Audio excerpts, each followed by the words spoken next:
Hi folks, welcome to the Scottish Suns Inside Track Cheltenham preview. First one we've ever done, Jim. Hopefully it's not the last. Are you looking forward to next week? The tension's been building up. First of all, how do you think the ground's going to be down there? Because there's not much rain in that forecast at all, is there? No, they're saying, I think today, when we're talking on Wednesday afternoon, they're suggesting that the word soft will be in the going description on day one. It's 6-1 on that the word soft will be in the going description. I think that's a pretty nailed on. I don't think they'll start on good ground. I think it'll be good to soften, and we'll see how it progresses for the rest of the week. But we will be expressing various opinions here, Robert, and suggesting one or two horses at decent prices for the various races. But what you have to remember, and I've learned over long years of experience, that you can't get too hung up and really nail your colours to a horse and then not change your mind. You really have to, by all means, get one on side at a decent price, but you have to be flexible, and you have to be able to change your mind as things variables change as the week goes on. I mean, we could start on good to soft ground. There could be a downpour, and by Friday it's heavy, and all your plans are out the window. So we'll express a few opinions here, and we'll hopefully tip a few winners. But keep an open mind as the week goes on. That's my advice. I would say that's good advice, but we'll just crack on right into it. The Supreme, I mean, it wouldn't be the start of the week before Cheltenham without Willie Mullins having loads of runners in the Supreme and people thinking, oh, is he going to send this one here, send this one there? All the big guns have been confirmed at Yeah. the takeout stage today. Kopek the board is going to be favourite, isn't it? Yeah, he's going to be favourite. Well, he's left 9 in at the 6-day declaration stage, so we'll see how many of those actually run. But I read a piece with him last night, and he mentioned 5 or 6, so he could well run 5 or 6 and just see if they can pick up place money all the way down to sixth, seventh, eighth place. But Kopek de Bordes, he's been very impressive. I think he's a worthy 8 to 11 favourite. I don't know what you think yourself, Robert, but Romeo Coolio, the Gordon Elliott horses, I think have just hit form at exactly the right time. I think he's going to be the biggest danger. Certainly, the betting market suggests that at around 5 to 1. But Kopek de Bordes looks pretty solid to me. And while I won't be going overboard in the very first race of the meeting, I think that's one that I expect to win. We spoke after the Dublin Racing Festival when everybody was blown away with him, saying, the only thing that can beat this horse is himself because he is quite buzzy and how will Yeah. he handle the travelling and things like that. As time's gone on, I've come round to work ahead a bit more, especially with that Hmm. William Money form. I just think work ahead, the form of that William Money race at Leopardstown, he beat him 7 lengths. Yeah. The third and the fourth of third and the fifth have both come out and won twice against since. So that's looking a serious bit of form. And William Money was so visually impressive at Punchestown a few weeks ago. I think work ahead might be the each way angle into the race. And if Kopek the board boils over, which how difficult is it for these horses coming over from Ireland on the boat for the first time and things like that? Do you think that could be a problem for the favourite? It can always be a problem, but I think if Willie Mullins suggests that it's going to be fine, then I would have to take his word for it. I think the horse will be fine. We've seen horses boil over in the past, but not too many if you really delve into it.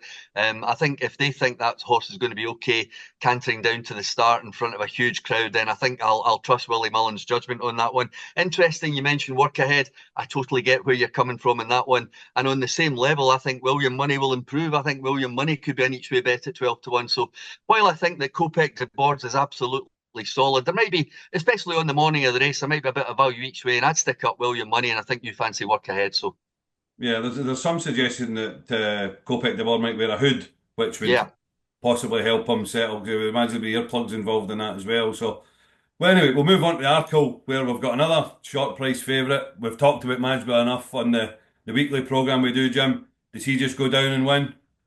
I think so, and the reason I think so is that I don't see anything else in the race that can possibly beat him, bar a fall for Marsborough, and we haven't seen any evidence that that's going to happen. I think Marsborough is a very, very classy type indeed. Obviously, we don't have any Sergino to worry about. That's certainly not Willie Mullins' problem, but it was Nicky Henderson's problem. But Marsborough, 4 to 7. I mean, my thinking at the moment would be looking for best prices, Kopek de Borda and Marsborough on the morning of the race and doing a double because I think Willie Mullins will get off to an absolutely flying start at the meeting. And with Kopek de Board in the first and Majborough in the second, Paul Townend on both, 8 to 11, 4 to 7. You could be looking at decent prices. A couple of bookmakers might go a little bit special odds and you might get a decent price double. So that's the way I'm thinking at the moment. But again, we'll see what those prices are like on Tuesday morning. Yeah, you mentioned Nicky Henderson there. Obviously, Sergino being out's a huge blow. He's going to throw Django Bay at this race, but it's not been the plan all season, is it? It's just he's kind of had to shuffle his team up. Was that a concern for that one? It's got to be, and I noticed that we're down to just 9 possibles for this race on Tuesday, and Lo de Soud's in there. We haven't mentioned that one yet. That's the Dan Skelton horse, which is unbeaten in novice chases this season. Got to have a chance if he brings his best form to the party. But you mentioned Nicky. I think he would. Sergino, you would think this would be one of the races of the meeting if Sergino and Masborough were taking part. But I think this is very much. We're maybe clutching at straws, trying to find something else here, because I really do think it's not a certainty, but I really do think Majborough is a very, very solid 4 to 7 chance. I really do. Well, we might have a short price favourite in the mares race, but it doesn't look like it because it does look like Lossiemouth is going to go to the champion hurdle. Yeah. Even brighter days ahead, obviously, it is definitely confirmed. Gordon Elliott's confirmed she'll go. So we're into the kind of Jade de Grugy, Golden Ace, Joy Hughes has been supplemented for this. This one actually feels a bit wide open now, doesn't it? Have you Uh, had a look at this one? It's not a race I've had much interest in so far. Have you had a look at it and where do you think it sits at the moment? I've had a look at it, but I don't have any firm opinions at the moment, Robert. The one that jumped off the page to me, and it has done for a couple of weeks when I've looked at this race on several occasions, is July Flower for Henry de Bromhead. I did notice that he had a couple of key horses ran at Leopardstown the other day. A few people, certainly in Ireland, flagged up the fact that these horses have to run well for Henry's horses to go well at Cheltenham, because he had been a little bit in and out. They both did run well. I suspect that July Flower is one of his better prospects for the week. And I'd be looking at prices each way. I don't have any huge opinion at the moment. You mentioned Golden Ace, but July Flower at the moment would be the one I'd be edging towards in the mare's hurdle. But again, I'm going to get excited later, but not right now. Well, then we're on to the big one, the champion hurdle. And Gordon Elliott gave us the news that we were all hoping for, that his potential superstar mare is going to come here and take on Constitution Hill, getting £7. Constitution Hill remains odds on. The market will tighten up a little bit, or it has tightened up a little bit. Is this going to just be a fascinating tactical race? Because the way the race was run at Leopardstown when she won, and they had King of Kingsfield go out in front and kind of setting the fractions for her. How do you see the race being run, and is that key to how it's going to be won?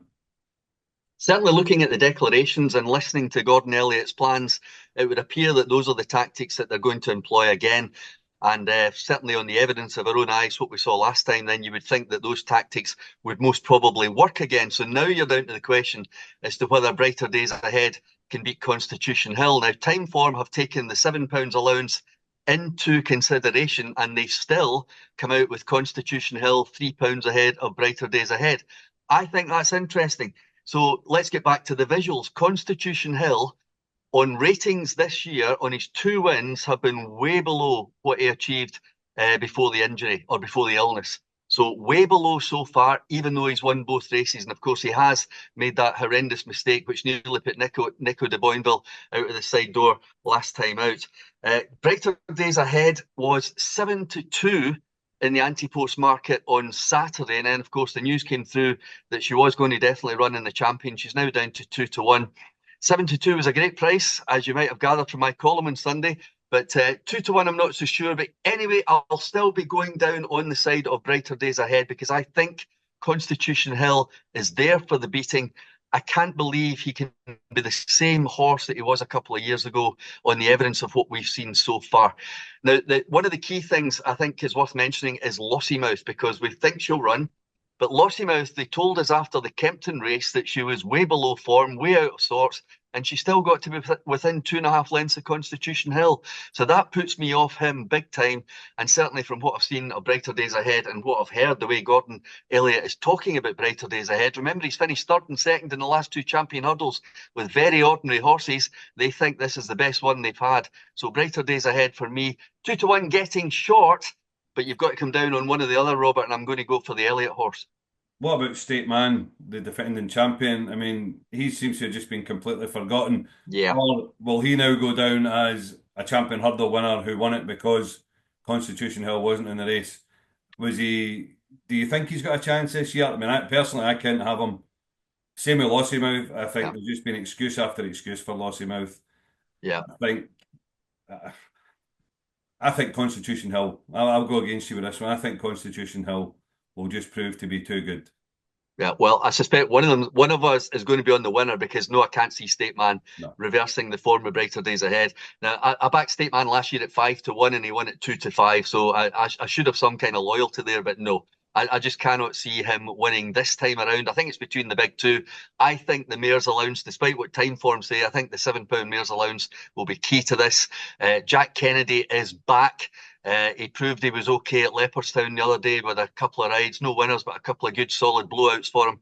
And I think that brighter days ahead is the one. Will you be able to do what they did at Leopardstown at Cheltenham though? The completely Good, good. different track, the Yeah. undulations and the twists and turns. Will you be able to do that, or was that just the perfect tactic for that course at Leopardstown that day?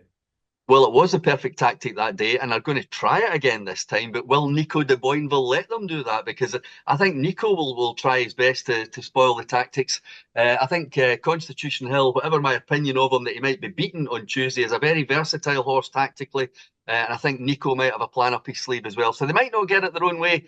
So I am relying, when I recommend Brighter Days Ahead, on her simply being the best in the race at the weights with that £7 stakes allowance. Yeah, it's a fascinating race, even if you don't have a bet.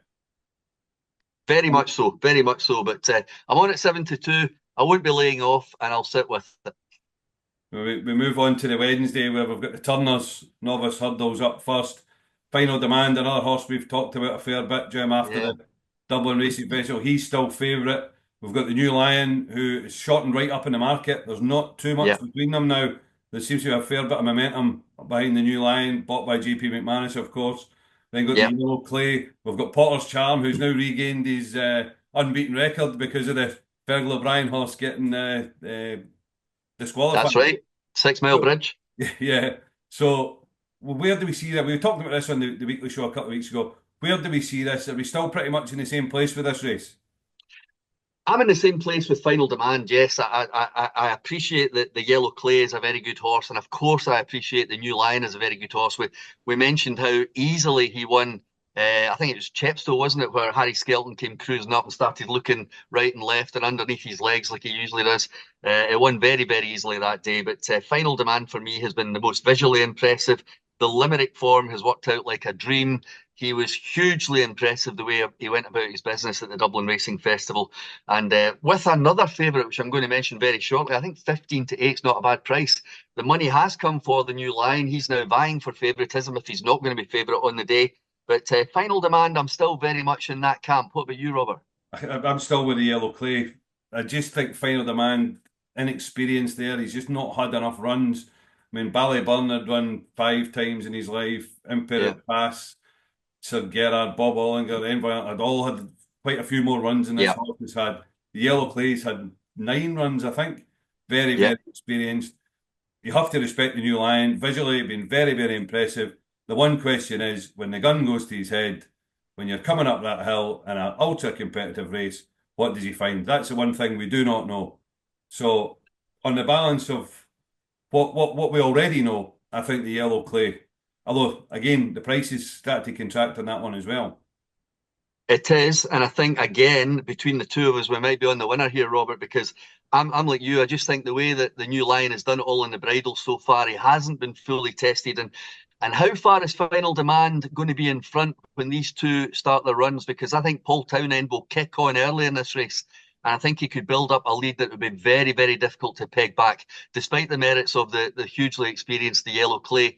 And as I say, we haven't seen the New Lion off the bridle. Let's just find out if he can do anything. And if Final Demand comes round that corner 10 lengths clear, I think he's won it. Yeah, yeah. Well, the beauty is we'll find out next week. Yeah. The Brown advisory for the 3 mile novice chasers, Ballyburn is going to be a warm favourite in this one. We've got Dancing City, Better Days Ahead, Croke Park. How do you assess this one? Are you Ballyburn camp or you want to take him on? Yeah, pretty boring so far, Robert, because I think Willie will win the first two races on Tuesday. And I think he'll win the first two races on Wednesday as well, because Ballyburn, I think, is one of the most solid favourites at the whole meeting. I think 6-4 is a fantastic price in this Brown advisory. I know people are throwing names about, but I don't think this is a huge quality race. I don't think it's one of the best renewals ever. I mean, Dancing City and Croke Park that you mentioned, both very, very good horses indeed.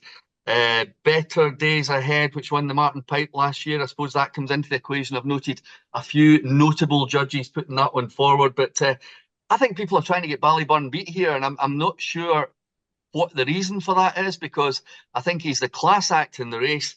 I think the 3 miles round Cheltenham is going to suit. I think he'll gallop up that hill to his heart's content. I think Paul Townend will ride him, and I think 64 is an absolutely solid price. Yeah, he's bred to get this trip as well. So even Yeah. even that unknown should be fine. So we'll move on then. Champion Chase, you are a notorious man for taking John Bon on. Yeah. You've done it all season. Are you going to, have you found anything to take him on with this time, or are you just going to row in behind him?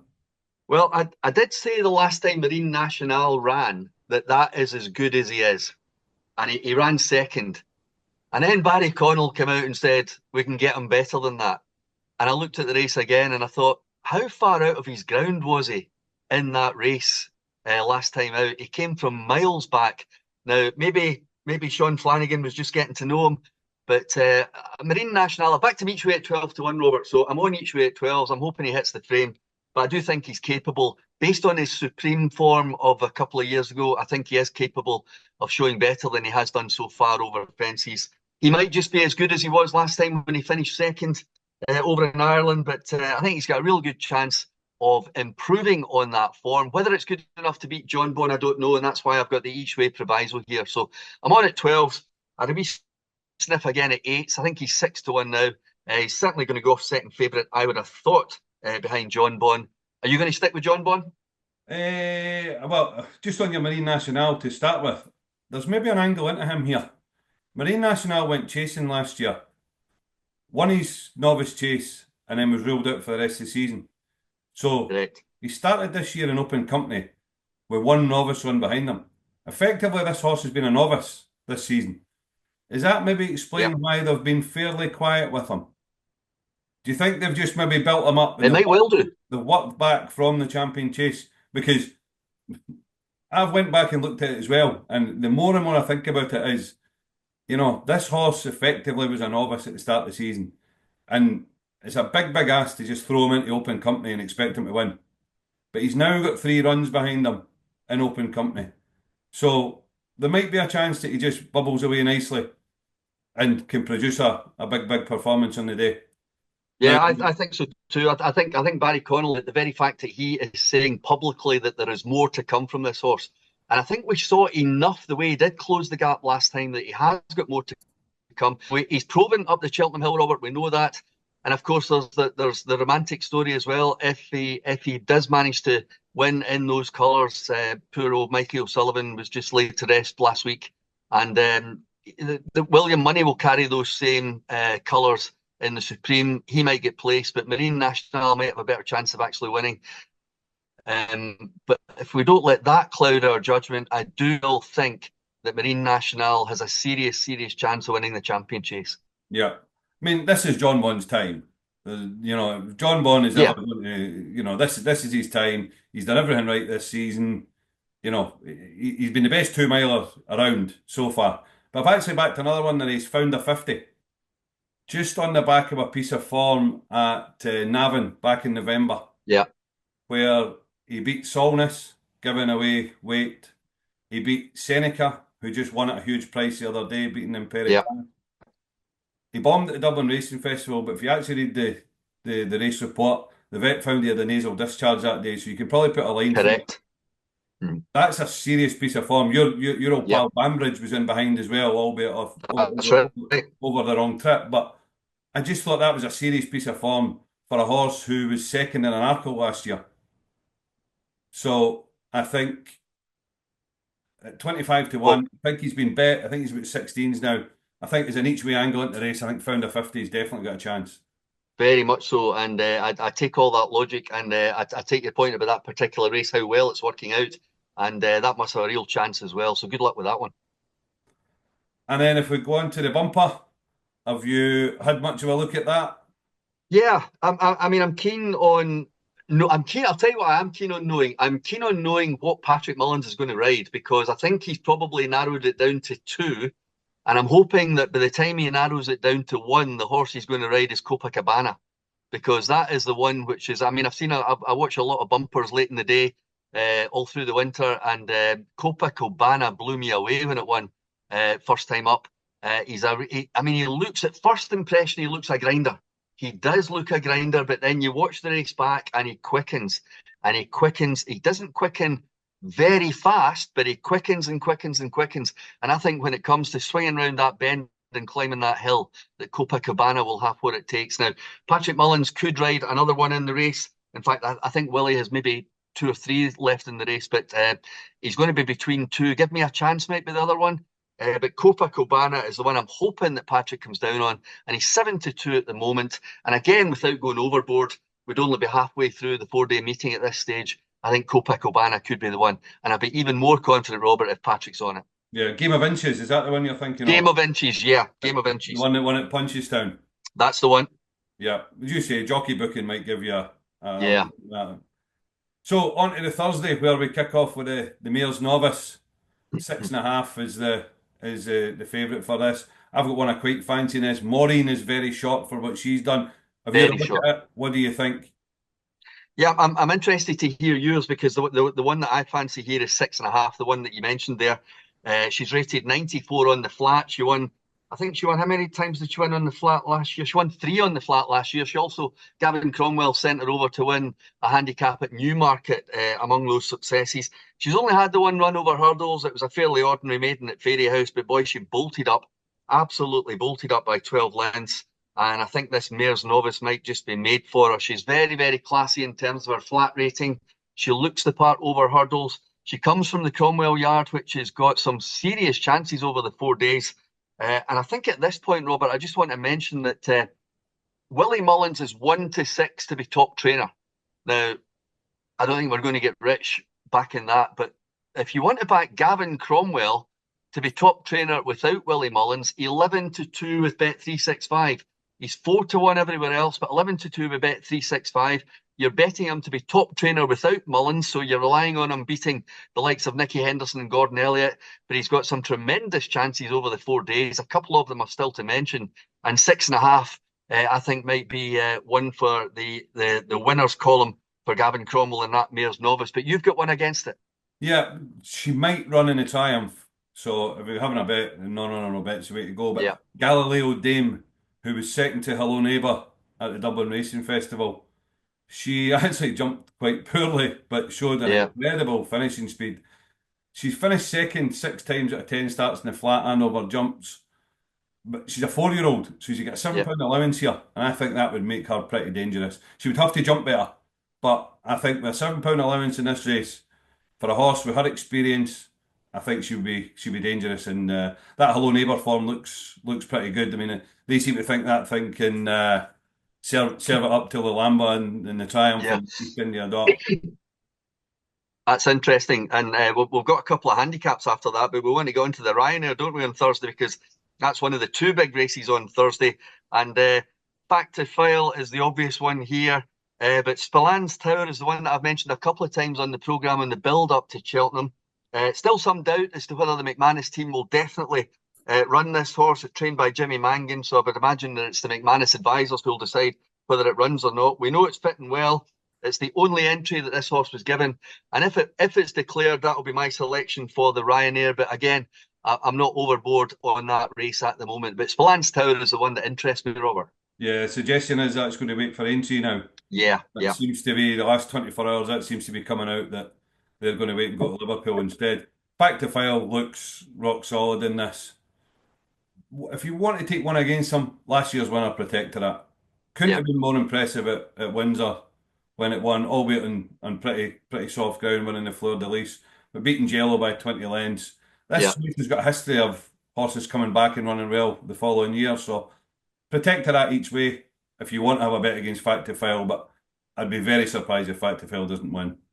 Yeah, you're talking sense there. And I think if Spillans Tower was redirected, it would be great. But as you say, probably waiting for entry. The Stayers hurdles up next. So we've got two massive races on the Thursday. And the one I'm coming down on here is last year's third, Home by the Lee.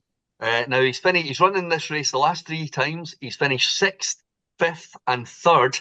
I think he can go 2 places better for Joseph O'Brien. It's his 4th attempt at the race. Now, interestingly, the 2 prep races that he had before this race last year, he was beaten in. The same 2 prep races he's running this year, he's won both.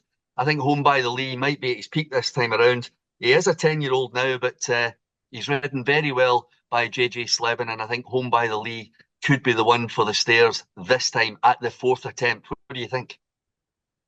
I don't have a huge opinion. I mean, I can totally see your logic. Tiapu is obviously going to be strong in the market. You'd be very surprised if he doesn't go off favourite. What kind of ground does he? Do you think he is as ground dependent as people say? Does he need a fair bit of cutting the ground? I'm not sure is the answer to that. I think as long as it's good to soft, he'll be fine. But I wouldn't be worried about any ground for Home by the Lee. I think he's a horse that needs a bit of knowing. I think they've probably sussed him out now. He's an old man now. He knows more about racing than the trainer and the jockey. But I suspect that Home by the Lee might just be able to reverse the form this time, and I think he might be a decent price as well. Yeah, it was being Tiapu. Tiapu, yeah. Is he quite ground dependent, you think? Because there's not much rain in that forecast at all. No, I know, and I take your point. So again, it's something like we mentioned right at the very start of the show. You just need to keep an eye. If the horses that you fancy need certain types of ground, you just need to keep on top of it. And certainly, if you're going down that road with Tiapu, then you're certainly going to have to be as well, Robert. So hopefully, when we see the triumph, hopefully Galileo Dame is not in this race. We actually have 2 UK horses at the top of the market with East India Dock and Lulamba, with Hello Neighbour being the big Irish hope. Have you had much of a look at this? Can you put anything up against them? Palladium, this £1.2 million horse that they seem Yep. to think could improve massively, who Harry Cobden apparently is going to ride. Yeah, because Nico's going to be on Lulamba.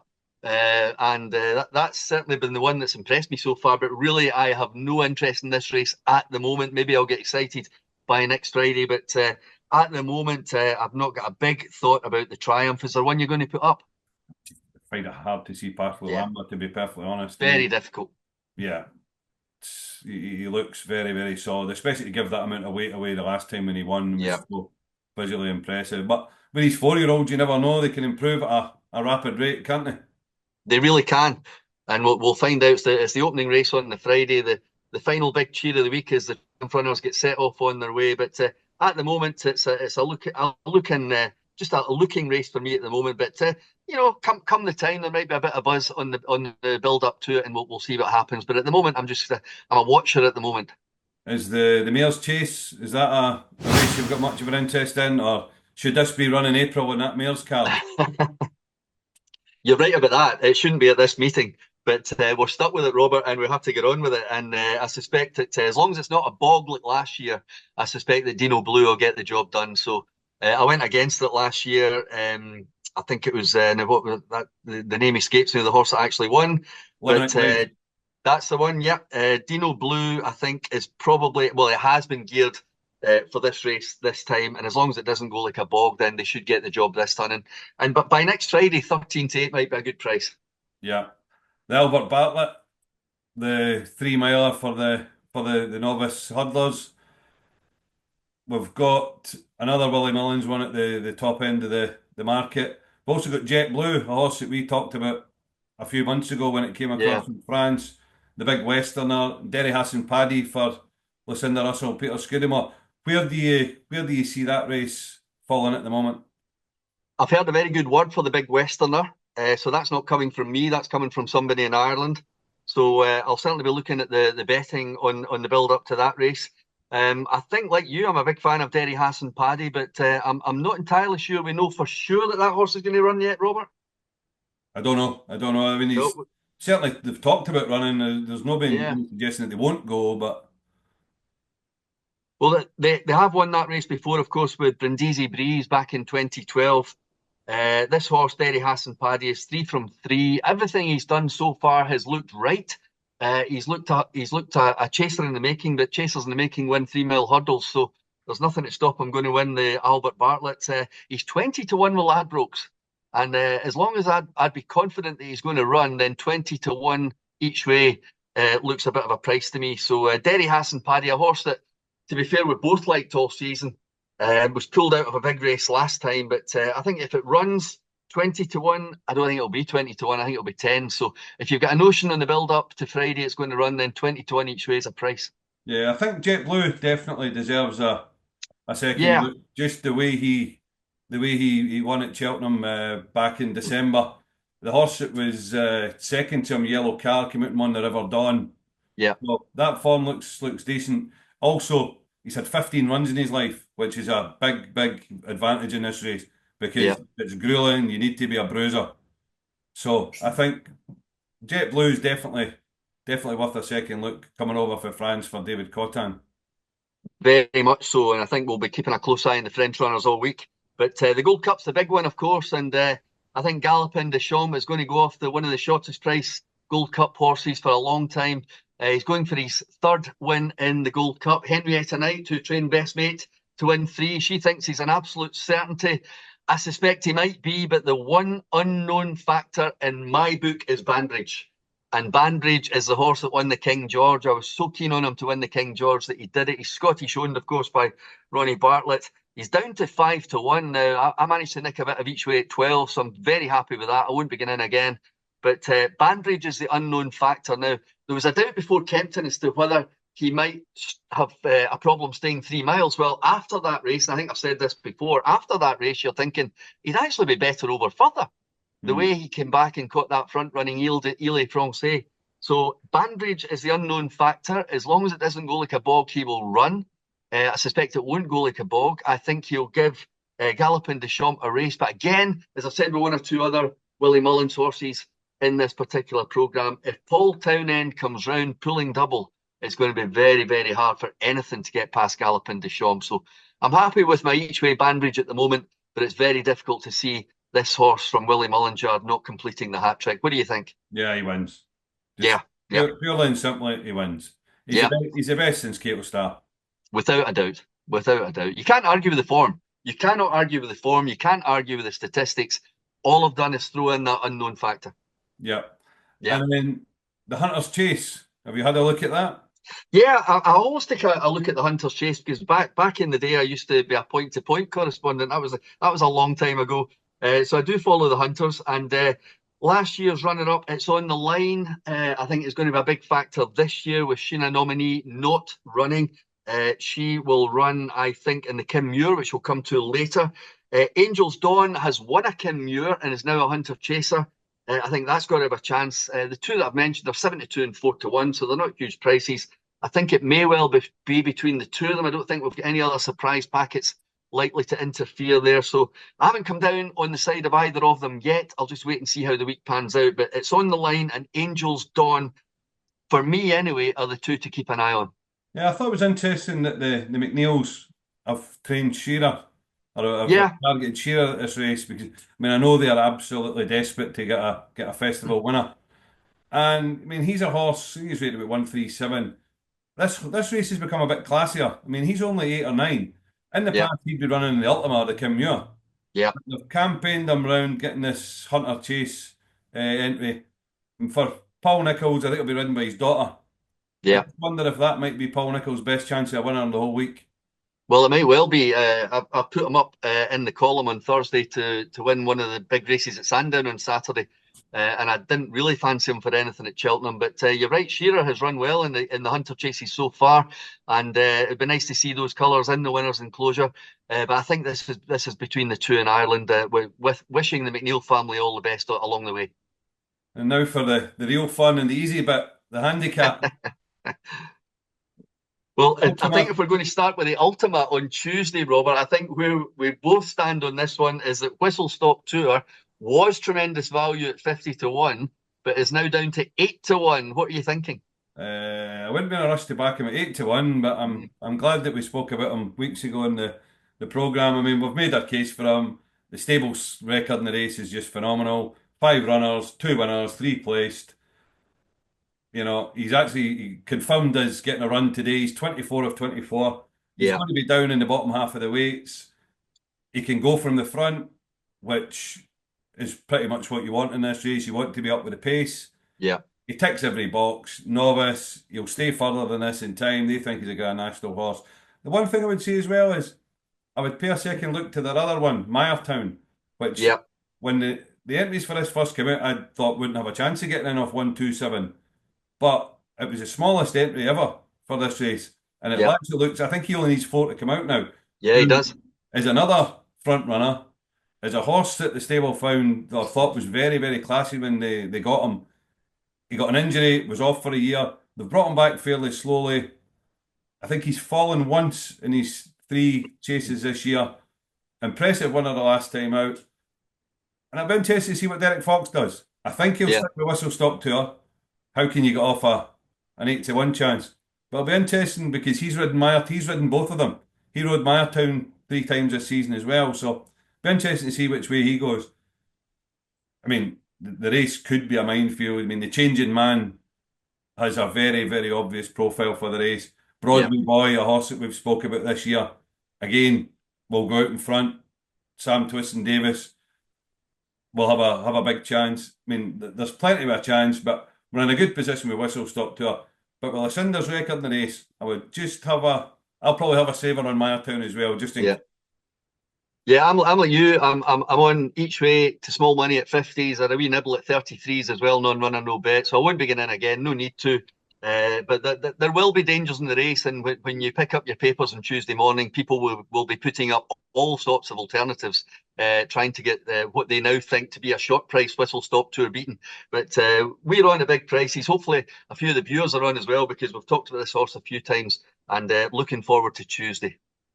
and then if that one's a minefield, then the Fred Winter, which we've been calling the Boodles, but it's apparently back to being the Fred Winter. Yeah.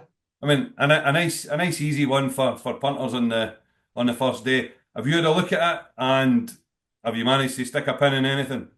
Yeah, I didn't have to stick a pin because I saw a horse called Total Look running at Punchestown a few weeks ago, and without suggesting for 1 minute that it wasn't trying, it certainly didn't have a hard race, Robert. It really did not have a hard race to finish third.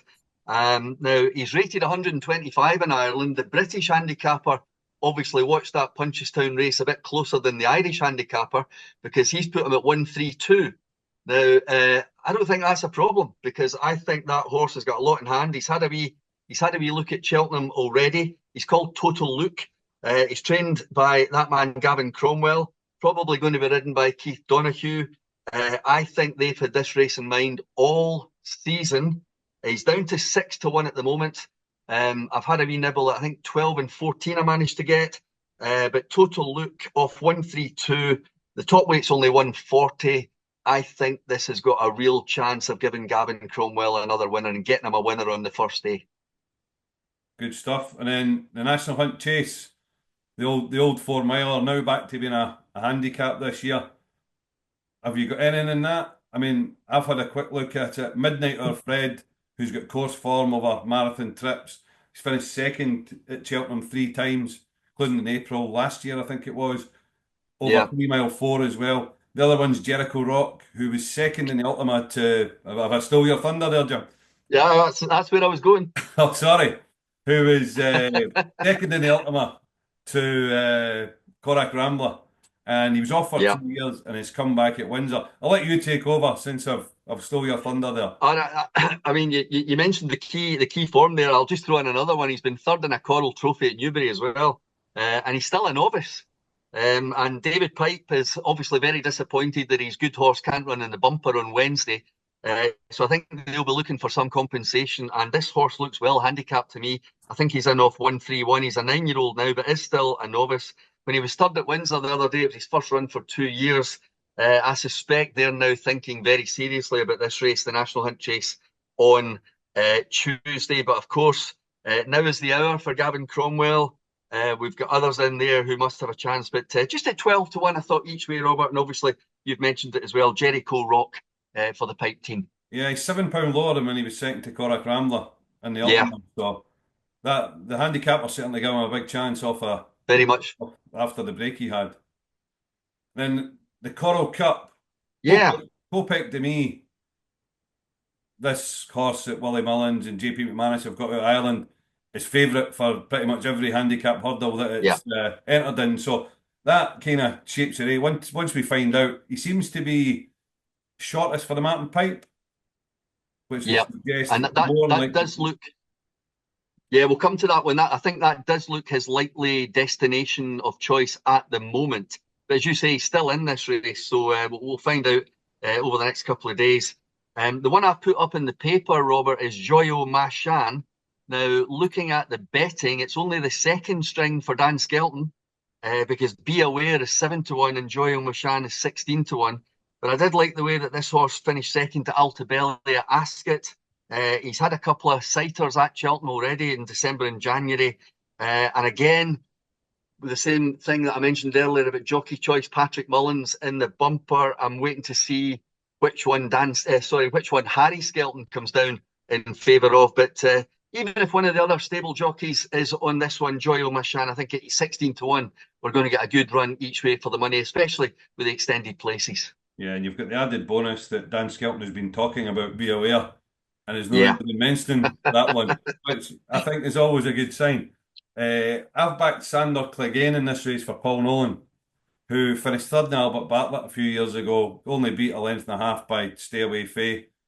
Ran in the Brown Advisory last year, 10 lengths behind Fact to File. So he's got solid festival form. Sent back over hurdles this year, was fourth in the Savills, fourth in the Galmoy. I like horses that were graded form in yeah. these handicaps. And at 25-1 each way, I thought Sander Clegane was a good bet.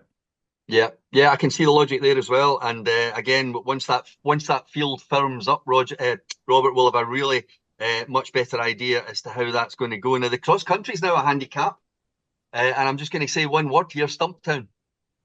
Galvin. It wins. Gavin Cromwell, I think it wins. Defies top weight, no problem. What do you think? Galvin on quicker ground? Because the Well, cross yeah, country is the one part of the course they can't water. no, they can't, but they don't need to because it's heavy at the moment. Right. So I think a few trainers will be hoping that that dries out a little bit. So it's very heavy ground at the moment. Stumptown won't mind what the ground is. He won here, was it November or December? He won very, very well indeed. They actually took a pool with a handicap mark in mind. I don't think there's one to beat him, to be honest. 5-2 is the price at the moment, so we're not going to get rich, but maybe another one towards the Gavin Cromwell total when we're on at 11-2 to be best trainer without Willie Mullins. Do you pay much attention to handicap marks in a race like this, or is it just being able to get round the track? Well, you do have to get round the track, there's no doubt about that. But no, I think the handicap does, especially now that it is a handicap again. I think it is going to make a difference. But Stumptown, I think they've got pounds in hand here. I mean, you'll look at it and you'll think, oh, top weight, that's going to be tough. Of course, it's going to be tough, but I think he's got pounds in hand. Grand Daniel, Not a clue. What about you?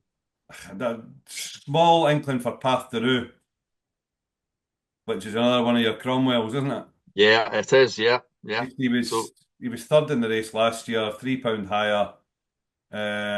They come away for the fourth pretty impressively. I think it was about 7 or 8 lengths mhm. back to the fourth. He come back to Cheltenham in October, won in good ground for Jazzy Matty, which is one I like in a later race. So I've not had a bet on him yet. Path de Rouge is the one I'm looking at the moment, but it's a tricky race. Yeah, it really is. I'm sure I'll take an opinion on it closer to the time. But on to Thursday and the Jack Richards Novice Chase, which I think is the race that replaces, what was it, the Turners? Is it the Turners that they're replacing with Yeah. this one, the 2.5 mile? I mean, Jaguar is going to be very strongly fancied. He's about 5-1. Nürburg Ring, I'm hearing little mentions that horse is coming back to form at just the right time. It's been backed into 15-2 for Joseph O'Brien.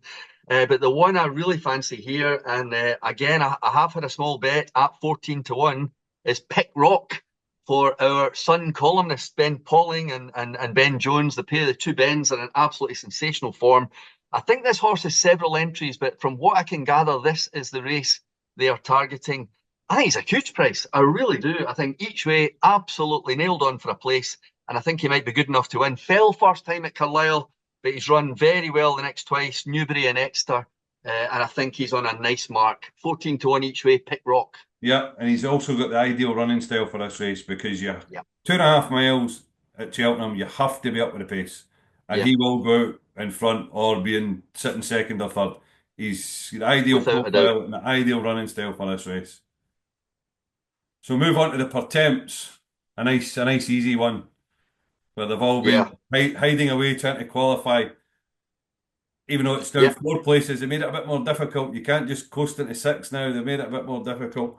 Is anything? Have you seen any in the qualifiers that you think, oh, that one's been smuggled into fourth place there? No, I'd love to say I have, Robert, but I haven't. I mean, I've looked at the qualifiers, I've looked at the entries, I've looked at the handicap weights, and at this moment, I'm not having a bet. Sorry, I've not had a bet. I dare say that might change by Thursday when I'm looking for something for the play spot. But the Pertemps final to me is a mystery at the moment. What about yourself? I would stick with Pattern Merchant that we spoke about before the Yeah, Dublin Racing Festival. I think we put him up at 50 to 1 that day. yeah. And you ended up fifth, so we got the place money. He then qualified at Naas with a fourth. So We know where we're coming from. yeah, yeah. I think, well, I'll certainly keep an eye on him closer to the day and see if he's declared. I think he's got a couple of entries, but he's only ever running soft or heavy ground. So if the ground does quicken right up by the time that one comes around later in the week, that would maybe be a concern because he's never run on it. But Pattern Merchant's definitely worth keeping an eye on. I'll be looking out for that. And when we come to the plate, Cribilli for John Joe O'Neill has been laid out for this, apparently, but he still has to get in. He's so well handicapped. But having a look at the weights this morning, I suspect he will get in. I haven't had a bet yet, but he does jump off the page at me at the moment. Is there anything in particular that you'd be going down the line of? Chazzy Matty, I thought, Yeah, Red Winter winner, form with Path de Rue. He's one that I've got on my list to keep an eye on. I've not had a bet on it yet. He's one on my list for this. And then we have the Kim Muir, yeah, which we now have a favourite having been taken out. Johnny Who having Johnny been Who. taken out of the Ultima and the National Hunt Chase today. Derek O'Connor rides, so that just puts you right into favouritism. This is a horse I had on my list to back in whatever handicap he ran in. His whole year has been campaigned around this, even to the most ridiculous extent where he was at Windsor in that three-runner race at Windsor, and the jockey was looking round to see if he could finish fourth in a three-runner race, and he was sitting in third. That's how much this horse has been campaigned. It was a comedy moment watching it. He's actually got form with Whistle Stop Tour and Moon d'Orange. Beat both of them over hurdles Yeah, at Lisle. I think his mark's fine. Derek O'Connor, one of the best amateurs out there. yeah. All the boxes are ticked, aren't they? The only thing I Yeah, don't know is the price.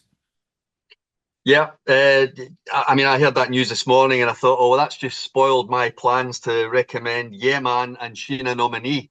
Sheena Nominee is the Fox Hunters winner from last year. She's yet to complete in two races this year, but I think she's been unlucky to come down both times. There's a problem with the jockey because John Dawson has to pass a concussion test to take the mount next week. So that would leave Fiona Needham trying to find a jockey who's never ridden the mare before. I still think she'll run a big race. I'm obviously not as confident now that Derek O'Connor has come down and plumped for Johnny Who, and that seems to be the money horse in the race. But I'll be looking for an each way price if it's Sheena Nominee, but fully conscious of the fact that by Thursday, a lot of people could be looking to get their money out on Johnny Who. Well, we spoke about the county hurdle last week in the Friday show.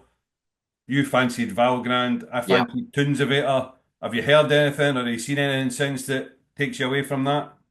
No, sticking with Val Grand, 139 down to 134. I think they've got him perfectly handicapped. As the Skeltons, they've won this race four times 16, 18, 19, and 23. I think they might make it five. I think they really rate this horse. As I said to you last week, I think they thought it was a graded horse. It might still be a graded horse running in a handicap. We'll find out on Friday. But Val Grand for me. But I remember saying to you last week that I could see exactly where you were coming from with Toonsavator.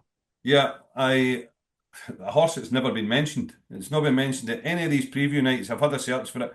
No preview Yeah, nights then. And Willie Mullins has actually got one line in his stable tour, his final Cheltenham stable tour, which basically just says he's a nice horse and he might take his chance. So if you read into these things that the ones they fancy are the ones that they don't talk about, Yeah, then I thought that's quite interesting. Now we obviously don't move markets because he's actually 33 to 1 now yeah, from 25s last week. So if you do have a look at him and the way he won the Royal Bond, beating Romeo Coolio, stuck behind horses twice, yeah, I think a mark at 145 should be workable. yeah, yeah. I think And it and and should be workable for this horse. I take your point as I did last week, and I'll say again, Valgrand's still 12 to 1. Yeah. Which I think could be each way value as well, because I really do think it's got a serious winning chance. But once we've got that handicap out the way, we've got some really good races before the Martin Pipe, and I have stumbled onto the Martin Pipe winner a few times in the past, Robert, but it's usually, the day before that you finally firm up on this one. So we think this might be the place where Kopek de Me rocks up. We've got Woodhull, of course, for Gordon Elliott, who I haven't mentioned too many of his horses in this programme, but Kopek to me, I think, is the key to the whole race, isn't it? Depending whether it turns up or not. Yeah, I mean, Mullins has done this before with your State Mans and your Galloping Deschamps and whatever, and just had graded horses and handicaps. We don't know enough about this horse to know Yeah, whether it's a superstar that everybody seems to think it is or not. So whatever race it goes in, it will shape the race. I mean, if it doesn't run here, I think Woodhull for Gordon Elliott must have a yeah, huge chance. very much. She's just a very, very ultra consistent, tough mare who's won 5 or 6 on the bounce now. She's been well found in the market, so you're not going to get a fancy price, but I think you can see she's pretty reliable. The form with Joy Hughes as well, when she beat Joy Hughes at Cheltenham earlier in the season. If Joy Hughes comes out and runs well in the mares hurdle, it maybe Yeah, gives yeah, her a bit more confidence behind her. But if Kopek to me doesn't run, Woodhull will probably go off favourite and probably deserve to be favourite. yeah. Well, listen, we've outlined quite a few horses that we think have got chances at this early stage. It's all to come together next week, and we will, of course, be keeping everybody up to date as best we can, won't we? Yeah, we're going to have a show every day, Tuesday onwards in the morning. So we will no doubt have changed our mind on everything that we've said in this programme and be telling you something completely different. So thanks, folks. Best of luck with your bets. Cheers. Good Thanks, luck, guys Jim. and gals.